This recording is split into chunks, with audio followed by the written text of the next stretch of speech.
Assalamualaikum warahmatullahi wabarakatuh. Apa kabar kalian? Sehat-sehat saja kan? Semoga kita selalu dalam lindungan Allah Subhanahu wa taala. Ini adalah video pembelajaran di kelas 7 semester ganjil.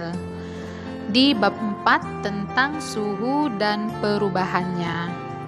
Sebelum kita memulai pembelajaran ini, jangan lupa berdoa dulu ya, agar ilmu yang kita peroleh mendapat manfaat dan keberkahan dari Allah Subhanahu wa taala. Selamat belajar.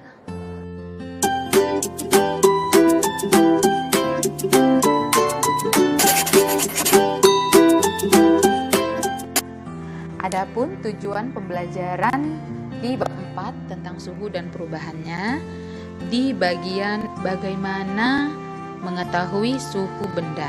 Ya, adapun tujuannya yang pertama, peserta didik diharapkan dapat mengetahui suhu benda.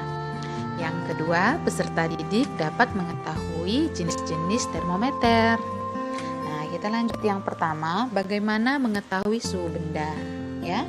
Contohnya, ketika tanganmu menyentuh air dingin, maka kamu akan mengatakan bahwa suhu air tersebut dingin. Dan ketika tanganmu menyentuh air panas, maka kamu akan mengatakan bahwa suhu air tersebut panas. Nah, jadi suhu itu apa? Suhu itu adalah ukuran derajat panas dan dingin dari suatu benda.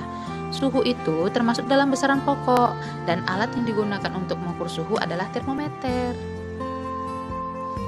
Untuk mengetahui suatu panas atau dingin benda, tentu harus menggunakan suatu alat bantu. Ada beberapa alat yang digunakan untuk mengukur suatu benda. Antara lain, yang pertama, mengukur suhu dengan salah satu bagian tubuh manusia.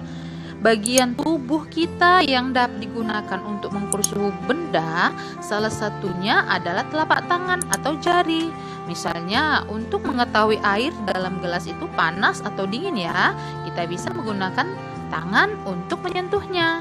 Dengan begitu, kamu akan mengetahui apakah air dalam gelas itu panas, dingin, atau hangat. Yang kedua, mengukur suhu dengan termometer.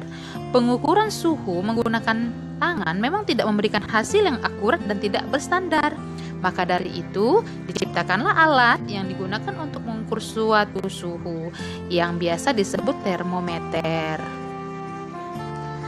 Alat untuk mengukur suhu tadi disebut termometer ya. Nah, berdasarkan zat pengisinya, termometer itu ada 3 jenis ya.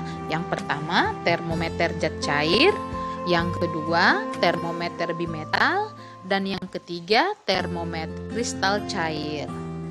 Nah, untuk yang pertama, termometer zat cair. Secara umum, benda-benda di alam ini akan memuai atau ukurannya bertambah besar jika suhunya naik. Nah, kenyataan ini dimanfaatkan untuk membuat termometer dari zat cair. Nah, bentuknya seperti ini ya, digambar. Nampak ya, di dalam termometer zat cair itu ada pipa kapiler, ada skala suhu, kemudian ada reservoir ya. Kemudian pada termometer zat cair yang digunakan umumnya raksa atau alkohol jenis tertentu. Untuk perbedaannya, pada alkohol dan raksa, pada alkohol diberi warna agar dapat dibaca. Pada raksa tidak perlu diberi warna karena sudah mengkilap. Untuk titik bekunya, alkohol minus 114,6 derajat Celcius, titik beku pada raksa minus 40 derajat Celcius, titik didih pada alkohol 78 derajat Celcius, titik didih pada raksa 358,58 derajat Celcius. Pada alkohol itu mudah didapat, sementara raksa itu sukar didapat. Untuk alkohol harganya murah dan terjangkau, raksa harganya mahal. Dan yang terakhir, alkohol bukan zat yang beracun, raksa zat yang beracun. Adapun beberapa termometer yang menggunakan zat cair itu diantaranya termometer laboratorium. Termometer laboratorium ini bentuknya panjang dengan skala minus 10 derajat Celcius sampai dengan 110 derajat Celcius. Pada termometer laboratorium ini juga menggunakan raksa atau alkohol. Kemudian termometer suhu badan. Termometer ini digunakan untuk mengukur suhu badan manusia dengan skala yang ditulis 35 derajat Celcius sampai dengan 42 derajat Celcius. Untuk yang kedua yaitu termometer bimetal. Dua logam yang jenisnya berbeda dan diletakkan menjadi satu. Jika suhunya berubah, bimetal akan melengkung. Kenapa? Karena logam yang satu memuai lebih panjang dibandingkan yang lain. Nah, hal ini dimanfaatkan untuk membuat termometer. Nah, yang ketiga yaitu termometer kristal cair. Terdapat kristal cair yang warnanya dapat berubah jika suhu berubah.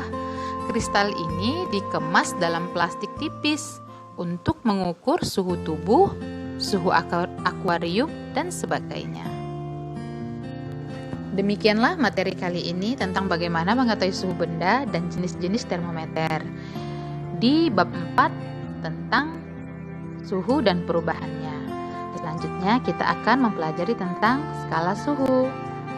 Jika ada yang ingin dipertanyakan, silahkan ketik di kolom komentar. Saya sudahi dengan Wassalamualaikum warahmatullahi wabarakatuh.